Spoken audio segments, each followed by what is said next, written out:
Cunctissimus concanentes Ave Maria, Cunctissimus concanentes Ave Maria, Cunctissimus concanentes Ave Maria, Cunctissimus concanentes Ave Maria.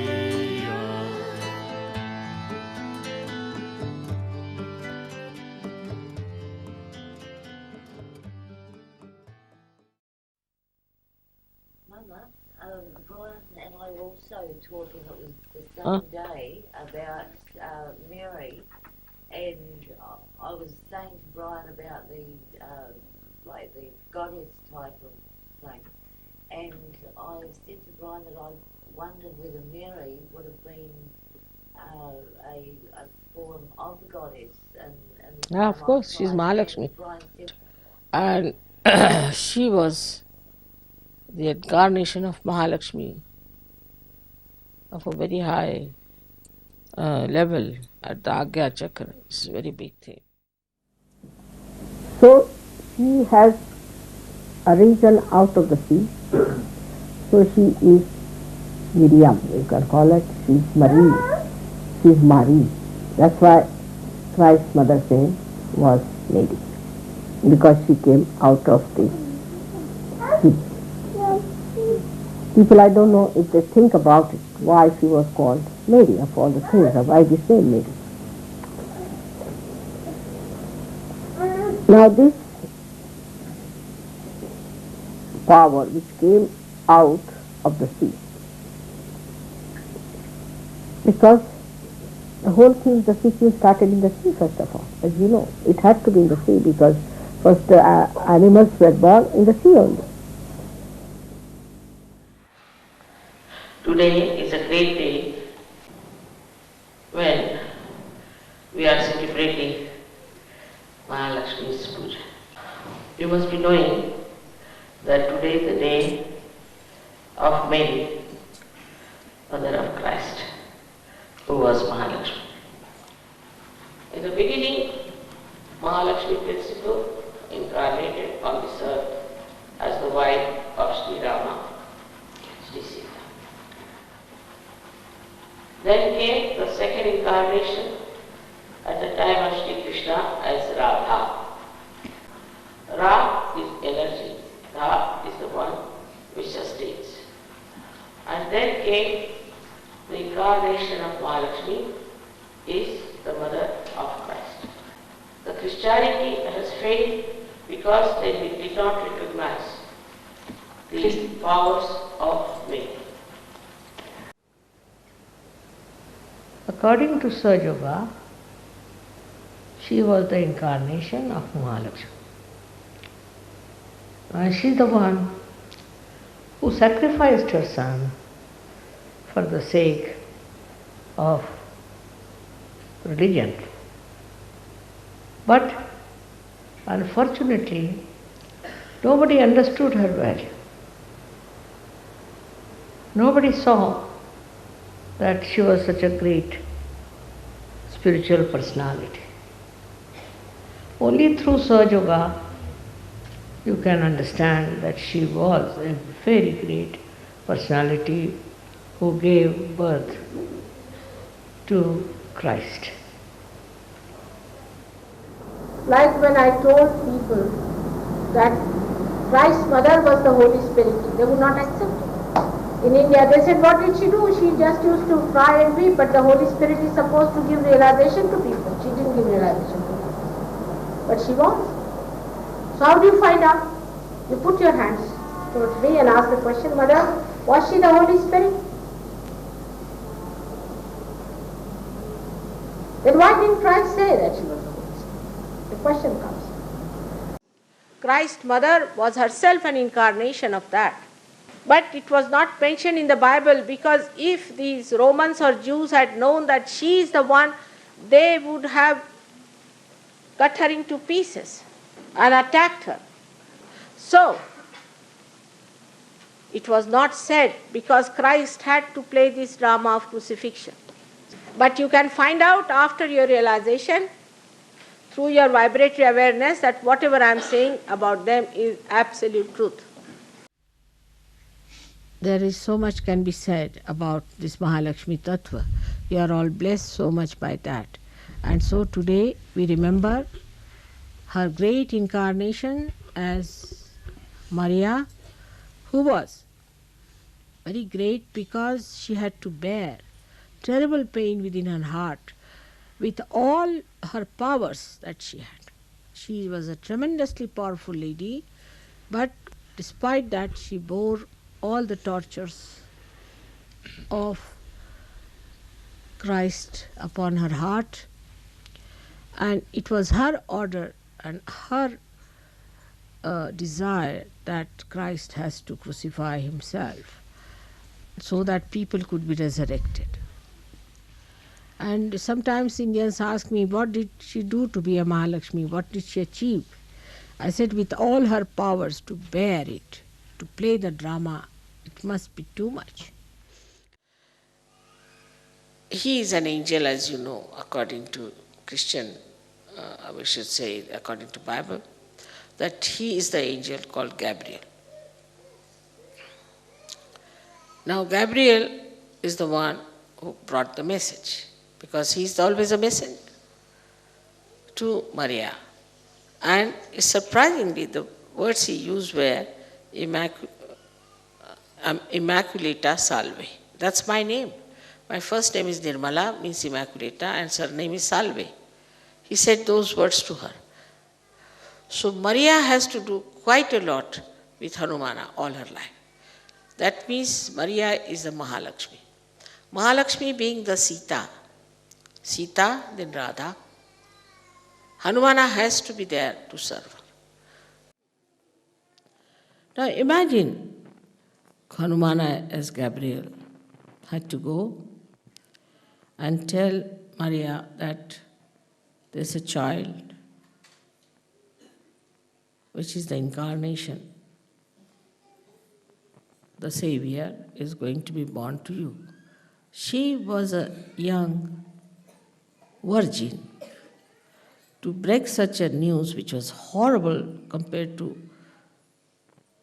the conditionings of those days, he did it. I have to do it, so I'll do it. If that's the order, I'll do it. People have started talking against Mary by saying that there was something wrong. How could a virgin get a child? Because we do not understand it is God. And in the area of God, anything is possible. They're above all these things. And they can create anything. And in any way, Ganesha had to be born out of a virgin because he was so pure. People may say that they can't believe in immaculate birth of Christ. They cannot believe in the conception of Christ. I mean, it's easy for people to say we don't believe. What do they know about God? What do they know about his mysterious ways of doing it? Can you say how you convert or transform a flower into a fruit? You don't know anything about living miracles. And you start doubting the Immaculate Conception. So much so today that they are making a film showing Mary to be a prostitute. I mean, this is where you have ended up. In India, even if you say this, they'll beat you nicely.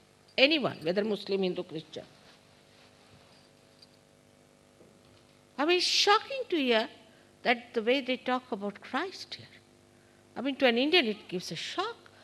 How can you talk? Because once you give up your chastity, you cannot understand that there can be someone who is absolutely chaste.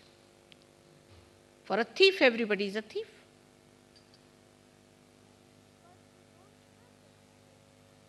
Because you don't have that respect for your chastity, you cannot imagine what Christ could have been. You cannot imagine, you cannot accept.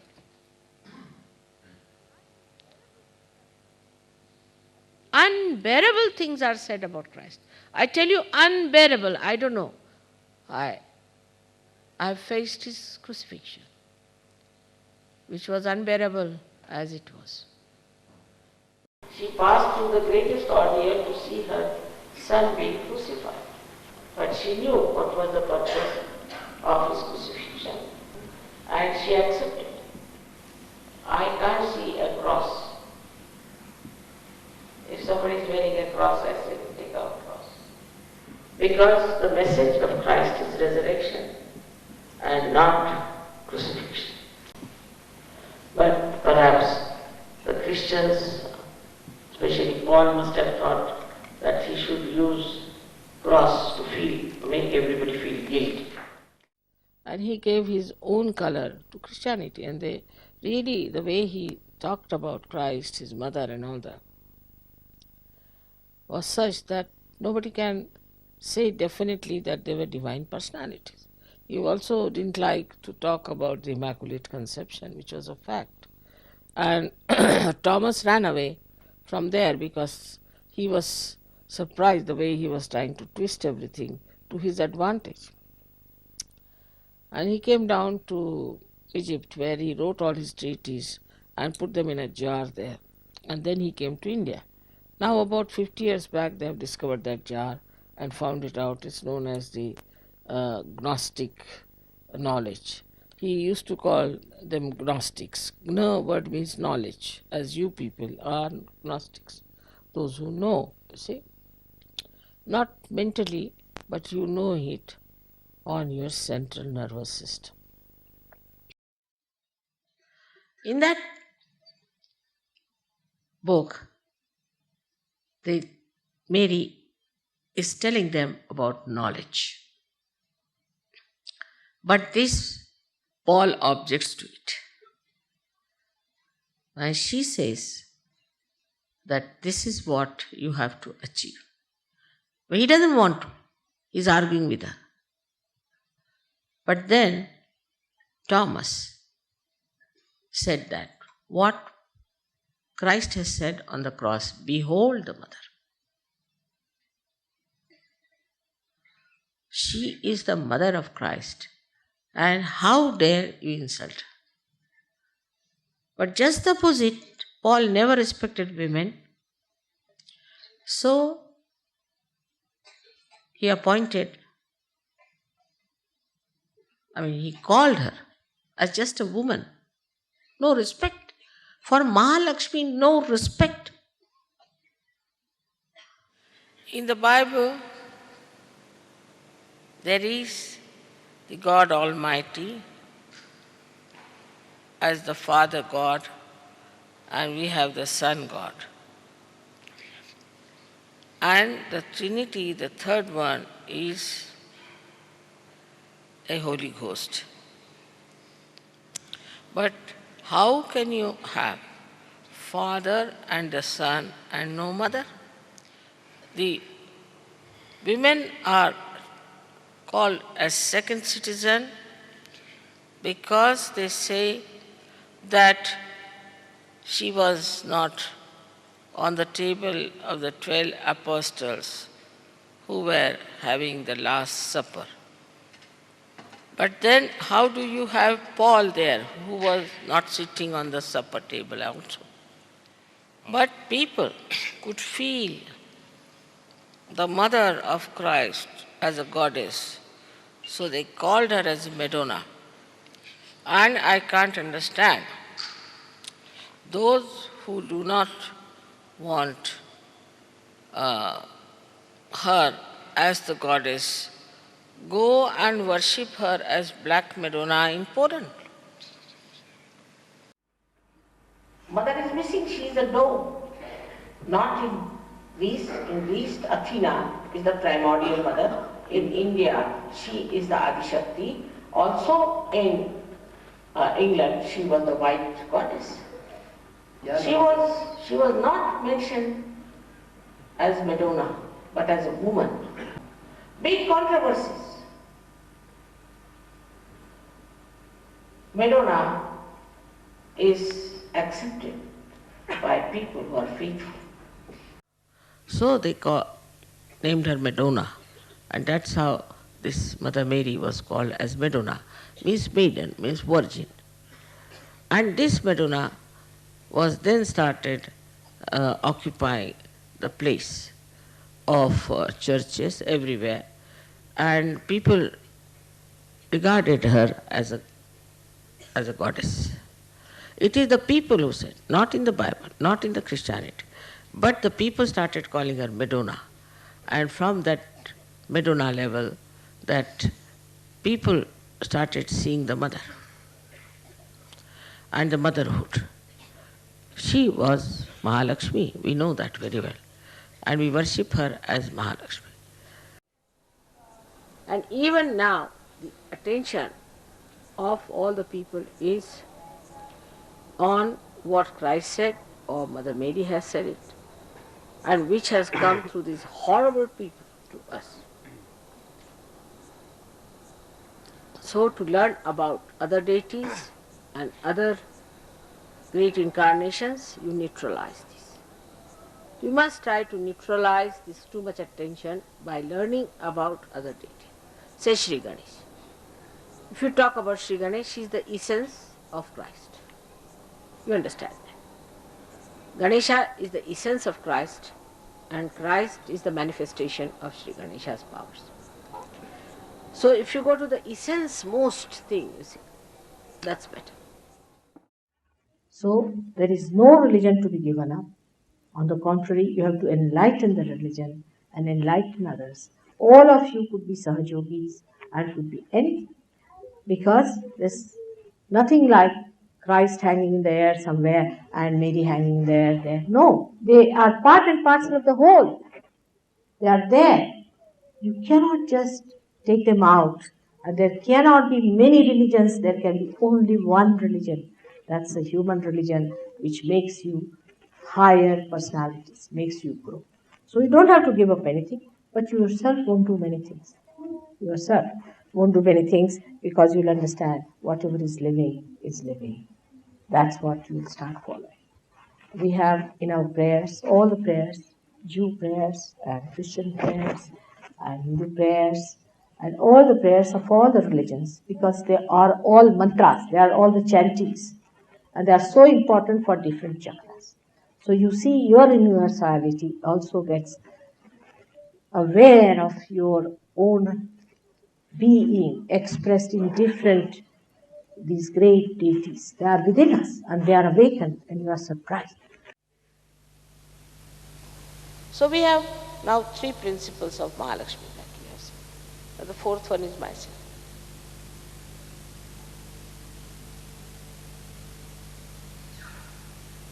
Mine is a much deeper work, much wider, and tremendous patience is it. It won't work out if I sacrifice anyone. I have to sacrifice myself. I have to sacrifice my family, so-called. I have to sacrifice my sleep, sacrifice comforts, everything possible under the sun, I have to sacrifice for one reason, that your Mahalakshmi Tattva should be manifested. It should have its fruits. In the same way, I bless you with all the Lakshmi principle and Mahalakshmi principle, but above all the principle of love, the pure love without any expectations, Nirvaj. I bless you all on this auspicious day. May God bless you. Have wisdom and understand that Mother has said it out of her heart, out of her love, out of her feelings for us. May God bless you. Thank you very much.